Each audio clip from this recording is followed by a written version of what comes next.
Hello, wonderful students, and welcome back. This is Michael. And I'm Phil, and you're watching the IELTS Grind. And today we've got a special treat for you. Today we are going to be practicing some English speaking. Yeah. And I do have to tell you that this is not in the format that you'll see on the IELTS exam. But don't leave! Don't leave! Stay! It's still going to be useful. Yes. Okay. So what we're going to do is we're going to read you two different stories. And one of us is going to be speaking at a lower level, and the other one's going to say exactly the same thing, but with higher level English, using more complex structures and more complex vocabulary. And it's your job to listen and write down the differences, as well as those phrases and those words that you're going to find useful for your IELTS test. So that's why we think this is going to be very useful for you, but it's also going to be a lot of fun for us. So if you're ready, we're going to start. And I've got my first one. So remember, these are quite popular topics that you may come across in the IELTS, but also they're quite familiar topics that you will know from learning English. So the first one we're going to talk about is about work. So this is the lower level English, and Michael's going to do some pretty fancy high level English for you. So let me read the first example in a lower level English. So, my job is a teacher. I work in a school in Taipei. Every day I have to teach students new words, grammar, and how to say words. I really like the people I work with, but I don't like working on Saturdays. If I can choose another job, I will be an airline pilot. Okay, and now I will be saying the exact same thing with higher level English. So listen very carefully. Can you remember what I said, and how does Michael say it in a different way? And of course, you can always pause and repeat as often as you need. So let's see what you got. Okay. Hi, I work in the education industry in Taipei. My responsibilities include making sure students are improving their vocabularies, learning new grammar structures, and learning how to pronounce things correctly. The people I work with are awesome. I love my coworkers. But if there is one downside, it's that I have to work on Saturdays, which is a huge drag. No one likes working on Saturdays. Do you like working on Saturdays? No. If I could choose another job, I would definitely be a pilot. Because flying is my passion. My name is Phil. Yeah, it's true. It's true.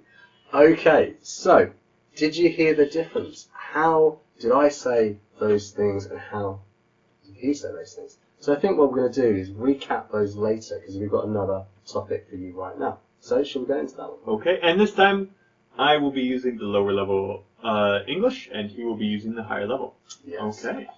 So, hello. I live in Da'an. Da'an is in Taipei. Taipei is a big city. It is in the north. Da'an is very convenient. There are many restaurants and streets. Many people can walk around here. I don't know my neighbors. I don't like them. They have friends who always ring the bell. I don't like the loud night noises in Da'an. Okay. And remember, you can pause the video after this next part. He will be using higher level English. Okay. So, I reside in a suburb known as Da'an. I don't know if I'm saying that right. Da'an is in the metropolis, which is in the northern part of the island. Although Da'an is very convenient and has a lot of amenities and is in a pedestrian area, there are some downsides. And those are my neighbours, who I don't really get on with well. The reason why I don't like my neighbours is because they are extremely annoying, and they play loud music at night, and they have annoying friends who always disturb me by ringing my bell by mistake. I don't like the noise and the hustle and bustle of Da'an, especially during the evenings. Good job using the hustle and bustle correctly. Well, you know, it's one of my favourite phrases. Unfortunately, I hear my students at our school use it wrong all the time. Yeah. They're like, oh, hustle and bustle, this is nice. No, you use it wrong. Yeah. This is why sentence frames are important and learning collocations and when to use vocabulary. Check Yeah. out this other video in order to learn more about that. If you're not sure what a sentence frame is or collocations, check in the description because we've got links to videos that we've made on those subjects. Okay, so I've got another one for you, Mike. You ready? Yeah. Okay, so this one is all about where I live, which is a flat. So, I live in a flat. It is on the 7th floor. The flat is small. It has a kitchen, living room, bedroom, toilet, and small office. I like the living room because it has a TV. Okay. So, I reside in an apartment because I'm American. I live on the 7th floor of the building. It's not a very spacious flat.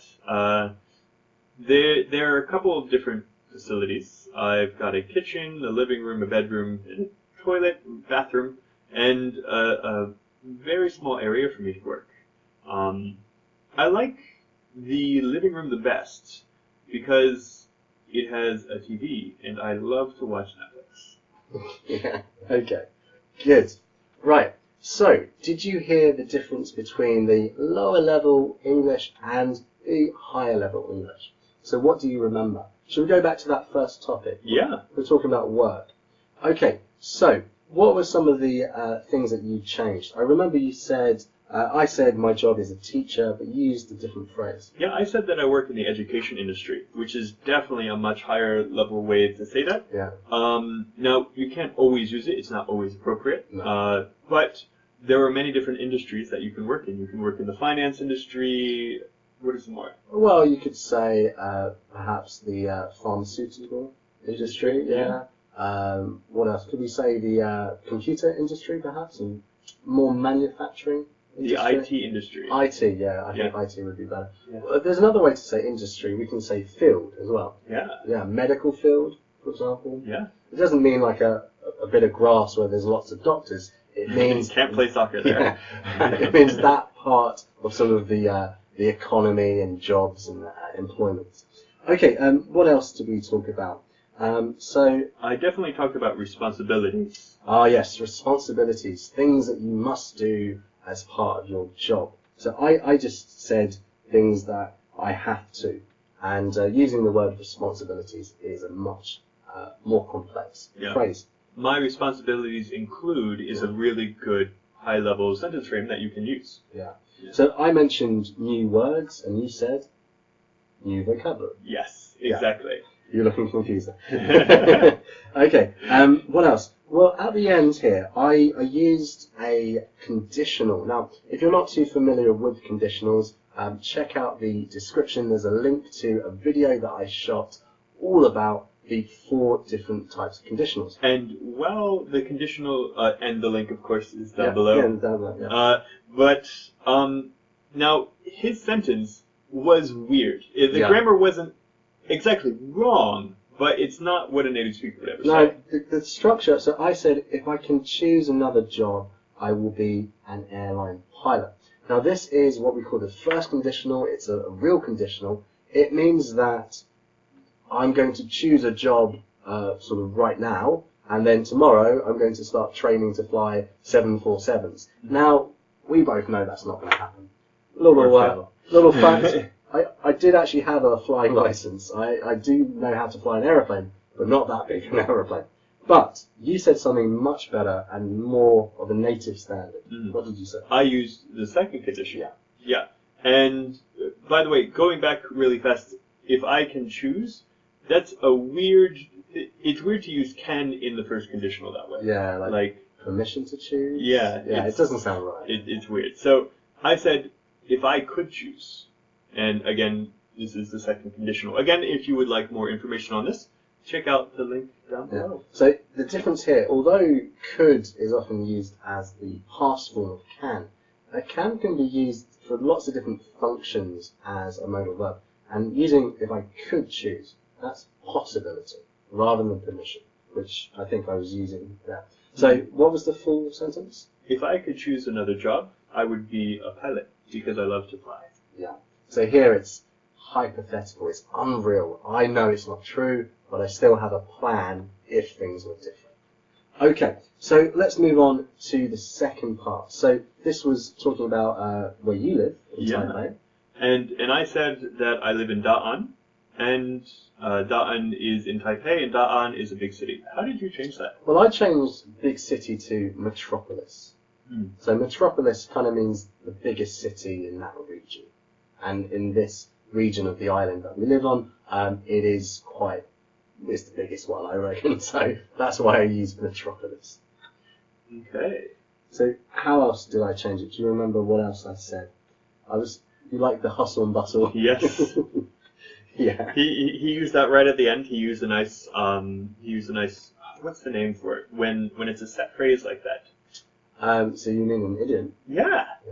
Idiomatic expression. There we go. And the thing about idiomatic expressions, not only do we use them in sort of everyday English a lot, and most languages have this, and they're kind of tricky to understand if you haven't learned them, but they are also going to give you a very high band score if you can use them correctly. So more on this, I have another video I have in mind, which I'll talk about this more. But moving on, so what else do you remember me saying? I believe you definitely changed the parts about talking about how I didn't know the neighbors and I didn't like them. You definitely used some higher level vocabulary there. So what I was trying to do there is lower level students will often have very short sentences that do like this, a robot.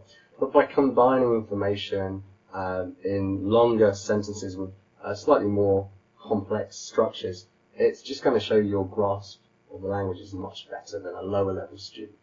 Okay, so let's move on to the last one, where I was talking about my flat, and you told us about the apartment. Because I'm American, and that's what we say. So in British English, we say flat. Doesn't mean like the table is flat. It just means an apartment.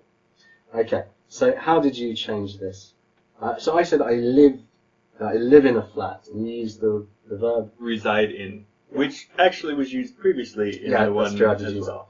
So reside is a higher level word, but I would not recommend you use this in the pub with your friends. You're going to sound a little bit posh. It's too academic. It's but it's perfect for an academic speech in something like the IELTS test. So I just listed out all the rooms, and you changed it slightly there. Yeah, I said that there were a fair number of facilities, which, thinking back, these are rooms. They were not facilities at all. Well, I suppose the kitchen. The kitchen is a facility. The bathroom. I said toilet, so. Yeah, and that's weird. Why would you talk about that in public, man? Because that's how we say it in English. A toilet is, well. In American English, a toilet means the thing that you sit on when you use the bathroom. Yeah, well, a toilet for us is also that, but it's the room. Yeah, bathroom normally has a bath in it, but you assume that I have a place to wash. So in American English, we're quite sensitive about these body things. We don't like to talk about them. So we say things like restroom and bathroom instead of toilet, because a toilet is nasty. We would never talk about going to the toilet. Ugh. It's like telling someone that you needed to take a poop or pee. It's never talk about those things. I never understood that word, restroom. You're not going in there to rest. You're going there to relieve. I mean, people with their phones now. I think a lot of people rest there now. True. Yeah. Okay. So there was another good thing you said. I said the flat is small, and you used a very good adjective. Yeah, I said it's not very spacious. Spacious is a high-level word, but this is another thing that you guys can be doing, is you use the negative, the opposite. It's not very spacious. That shows that you have a fuller understanding of this word. Yeah. And there's actually one more thing that I really want to bring up about this. A really common mistake I hear from my students at my school is that they often say, my apartment has 7 floors. And I say to them, you must be really rich. Because that means that, like, your apartment consisted of 7 floors. Maybe the apartment has 14 floors, and 7 of them is one apartment. And it's all yours. Yeah. Unfortunately, my students, they probably don't own a 7-floor apartment. I certainly had one student once that could. Some rich students, or at least their parents are rich. So the mistake there is between it's on the 7th floor and it has 7 floors. And the reason why you probably miss this one a lot is because on and the are really small, unstressed words. Yeah. And we have a whole video explaining English being a time-stressed language. Yeah, Click the annotation to go there. But you've got to be careful with these little ones. They really change the meaning. Oh, prepositions, yeah. I mean, English, if you change prepositions, you can change the entire meaning of what you're saying, definitely. Okay, so hopefully you've seen how you can change very basic English by just sort of upping the complexity of the sentences and the grammar and the vocabulary. So hopefully you've enjoyed the video, and if you have, subscribe and hit that notification bell. That way you're not going to miss any of those videos that we upload in the future. And if you would like me to shave my scraggly beard, press that like button. All right? Or leave a comment. Okay, thank you very much for watching, and we will see you next time. Peace.